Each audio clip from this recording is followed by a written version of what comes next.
हाय, hello, नमस्कार सगळ्यांचं आपल्या चॅनलमध्ये सगळ्यांचं मनापासून स्वागत आहे. आणि आज मी चालली आहे आदमापूरला, कारण माझी फर्स्ट टाईमच म्हणजे आम्ही दोघं पण पहिल्यांदाच चाललो. मग स्टँडवरती स्टँड इतकं छान होतं ना, मला खूप छान वाटलं. आणि त्यानंतर निरा एक एस टी सापडली. थोड्या वेळ 10-15 मिनटं वाट बघितली असेल आम्ही. निरा बस सापडली. मग आम्ही निघालो नेरेला 1 तास तरी लागतो जायला. तर नेरेच्या स्टँडवरनं तिथून थोडंसं पुढं गेल्याच्यानंतरनं आम्ही जाणार आहे स्टेशनला, रेल्वे स्टेशनला. रेल्वे काय बुक वगैरे नाही काय केली, म्हणजे रिझर्वेशन नाही केलं, फक्त तिकीट काढणार आहे.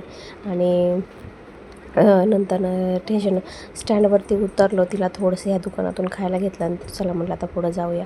कारण सकाळी 10:30 वाजता घरातून निघलेलो आम्ही. 11:30 वाजले इथपर्यंत यायला. 12:30ची ट्रेन आहे.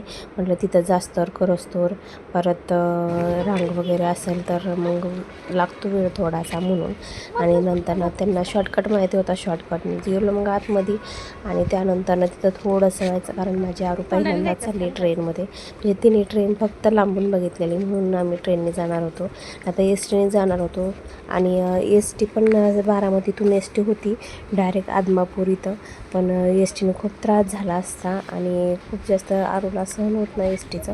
त्यामुळे म्हटलं चला आपण आता रेल्वेने जाऊया. ती पण बसली नाही रेल्वेमध्ये. आणि मी तर 10 वर्ष होऊन गेले असतील मी रेल्वेला बसलीच नाही कसलीच.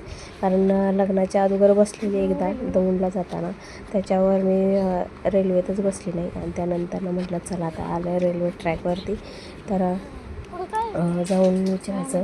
कारण तिकीट म्हणजे तिकीट किती आहे ते पण माहीत नव्हतं. तिथं जाऊन सगळं चौकशी करायची होती. 12:30ची ट्रेन होती, त्यामुळे आम्ही लवकरच आलो होतो. डब्बा वगैरे सगळं घेऊन आलो होतो आम्ही.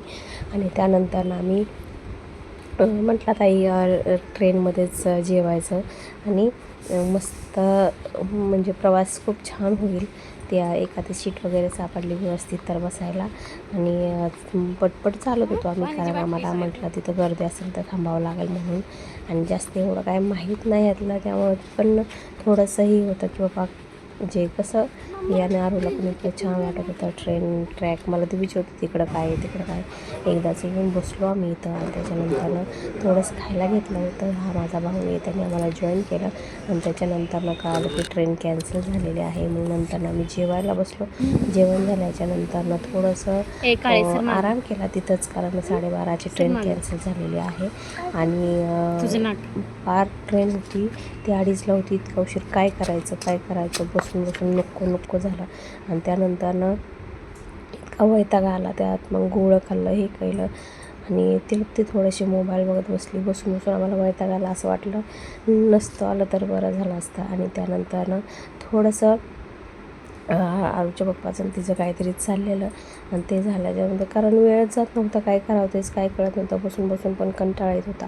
मोबाईलची पण बॅटरी डाऊन झाली तर परत मग चार्जिंग, कारण गर्दी इतकी असते रेल्वेमध्ये की म्हणजे मोबाईल चार्जिंग राहायला विसरून त्यापेक्षा नकोच.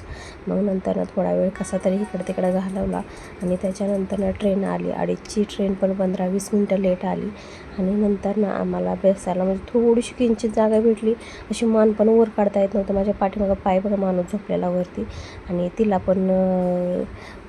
पण बसायला जागा नव्हती. माझ्या शेजारी एक बाई झोपलेली, तिच्यात उशाला जाऊन बसलेलो आम्ही. आणि त्यानंतर मग आम्ही इथं उठून आलो. इथंच बरं वाटलं मला तर आणि मग इथं तिला बॅग ठेवली, बॅगवर तिला बसवली. आणि नंतर मला थोडंसं भीती वाटत होती बरं का दाराच्या कडेला जास्त. आणि कारण ती पण म्हणायची मला दाराच्या कडेला उभं राहायचं, म्हणून मला खूप जास्त भीती वाटत होती. इथं फोटो वगैरे काढला आम्ही. नंतर स्टेबल झाल्याच्यानंतर ते दोघं दारात बसले तिकडं.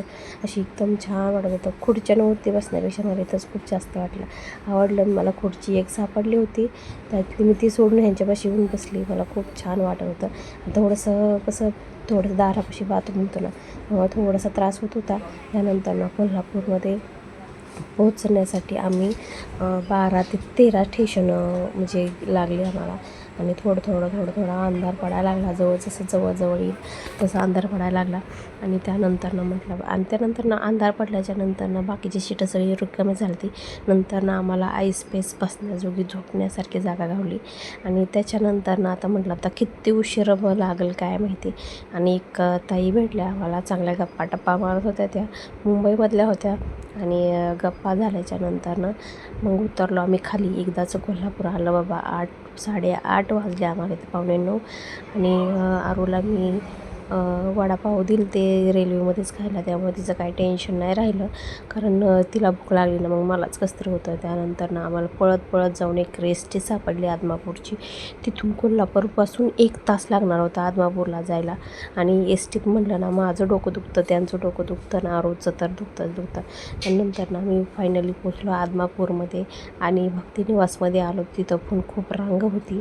ह्या बाळमामांना एक विनंती केली, मी पाया पडली की बाबा मला रूम भेटू दे, कारण इथं जो कोण ओळखीचं ना पाळखीचं काहीच नाही. आणि त्यानंतर आम्हाला 327 या नंबरची रूम भेटली. आम्ही गेलो रूममध्ये आणि रूममध्ये पोचलो. आणि रूम खूप छान होती बरं का, थोडीशी वरती होती, दुसऱ्या-तिसऱ्या मजल्यावरती. खूप छान वाटले. आणि रूम ही आमची रूम आहे. आणि इथलं इतकं छान आहे की बाबा, इतकी स्वच्छता आहे ना. प्रत्येक रूमपाशी डस्टबिन येतं आणि डस्टबिन पण खूप छान, म्हणजे एकदम क्लीन, अशी घाण नाही किंवा काय नाही. आणि आम्ही रूममध्ये आलो. ही आमची रूम आहे, 327 नंबर आहे रूमचा. आणि रूम पण आम्हाला इतकी छान भेटली. एका साईडची रूम भेटली, कारण दोन्हीकडे खिडक्या होत्या त्याच्या. इकडं पण खिडकी होती, ती पुढची पण खिडकी होती. रूम पण खूप छान होती, एकदम क्लीन, एकदम स्वच्छ. तिथली कपडेसुद्धा एकदम स्वच्छ होते. आम्ही खालनंच पाण्याच्या बाटल्या भरून आणलेल्या. आणि त्यानंतर हे बाथरूम टॉयलेट होतं. आणि ही अशी प्रशस्त रूम होती. आणि 4 जण कसं पण लोळू शकतो, इतकी मोठी रूम होती. आणि खिडक्यातनं हवा इतकी भारी येत होती दोन्ही खिडक्यातून. आणि सगळं गार्डन वगैरे दिसत होतं. त्यामुळे माझ्या आरूला खूप छान वाटत होतं. पहिलीच वेळ होती तिची यायची आणि अशी एन्जॉय करायची, कारण तिला कुठं काय नेलं नव्हतं. आणि एक प्रॉब्लेम झाला होता, मला प्रॉब्लेम आला होता, त्यामुळे मला काय देवदर्शन करताच आलं नाही. तरी मी बाळूमामाला सारखी विनंती करत होते की फक्त उद्याचा दिवस जाऊ द्या, आणि नंतर उद्या काय यायचं ते. त्यामुळे मी इतक्या लांब राहत होती त्यांच्यापासून, त्या सगळ्यांपासून. माझी बॅग वेगळीकडे होती, माझं सगळं वेगळीकडं होतं. देवाच्या दारात येऊन मला असंच माघारी जावं लागलं. तेवढंसं थोडंसं वाईट वाटत होतं. आणि त्यानंतर आरूला फोटो काढायला लावलेले. आणि म्हणजे थोडंसं नाराज झालं बरं का मन आमच्या ह्यांचं पण. आणि नंतर फोटो वगैरे काढलं आणि मग गेली. मला इतकं वाईट वाटत होतं, म्हणजे वाटत होतं वाईट की बाबा, की एवढा लांब आलो, एवढा जवळ, त्यांच्या इतक्या जवळ असून त्यांनी मला दर्शन दिलं नाही किंवा काय. असं म्हणतात, ते कळसाचं दर्शन झालं तरी होतं, पण ते मनात राहिलं माझ्या तसंच. आणि गेलो इतकं ऊन लागत होतं. सकाळी 10 वाजता आम्हाला त्यांनी रूम सोडायला लावली. आणि फक्त 300 रुपयात त्यांनी आम्हाला रूम दिली. ती इतकी छान रूम. आणि सोय तर एकच नंबर आहे, फक्त जेवणाचं थोडंसं इकडं तिकडं होतं. आणि त्यानंतर मी एका शेडमध्ये बसले. आणि तिकडं पुढं एक कळस दिसतोय बघा. आणि इथं मी असं रस्त्याच्या कडेला थोडंसं हे पत्र्याचं शेडच्या नंतरनं बाळूमामाचं मंदिर आहे.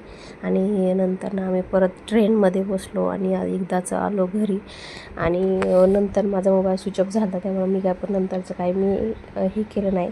व्हिडिओ जर आवडला असेल तर नक्की सबस्क्राईब करा. आणि जरी काही चुकलं असेल तर माफ करा. आणि खूप छान प्रवास झाला. फक्त एक खंत मनात राहिली की मला देवदर्शन नाही झालं, किंवा मामांच्याच मनात नसेल की नाही व्हायचं, परत एकदा जाता येईल. पण असं नव्हतं व्हायला पाहिजे. तर चला बाय. व्हिडिओ जर आवडला असेल तर सबस्क्राईब करा.